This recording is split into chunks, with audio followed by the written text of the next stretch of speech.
The FBI and more than a dozen international law enforcement organizations shut down a site called Darkode, which is like an Amazon.com for hacker products, including malware, botnets, and even credit card information stolen during exploits.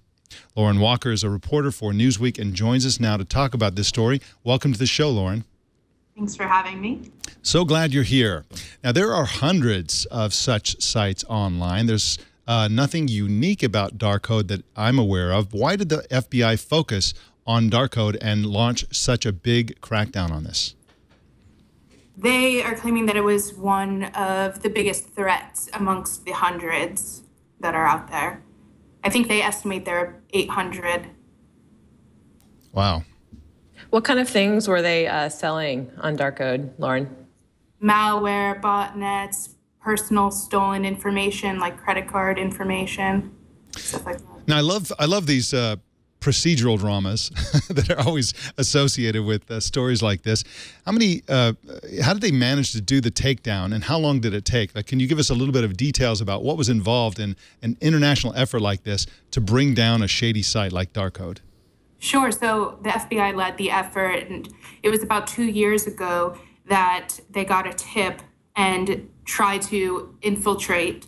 And then they sat there for 18 months collecting information from some of the most egregious cyber criminals. I think it's so interesting the way that the FBI's job has changed, that going undercover now is just a matter of coming up with a good handle online.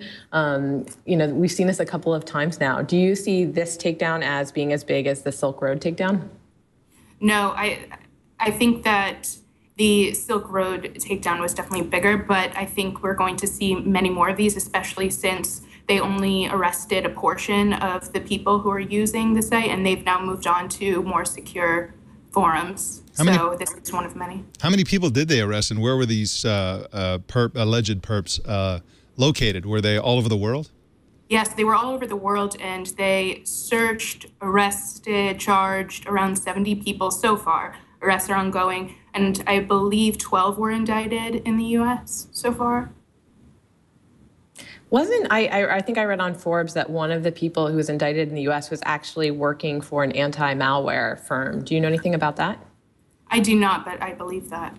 Yeah, I believe it was FireEye, and I think it was an intern or like a pretty low-level staffer, but it sure made them look awfully bad. One last question for you, Lauren. One of the interesting things about this is that they infiltrated this site, and Darkode, a site like Darkode, isn't something like Twitter where you can just go and the public can just go and sign up and start using it. You can have to kind of be allowed into the secret kingdom there.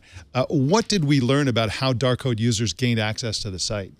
Sure. So it was invitation only, which means you had to be referred by someone who was already a member. And then you had to post a resume of sorts on the site, which was all password protected. And your resume would contain things like your skills, your past crimes, what you have to contribute to the forum, and then there would be a decision made about whether you could join or not. Wow, to see if your crimes were heinous enough to actually gain membership.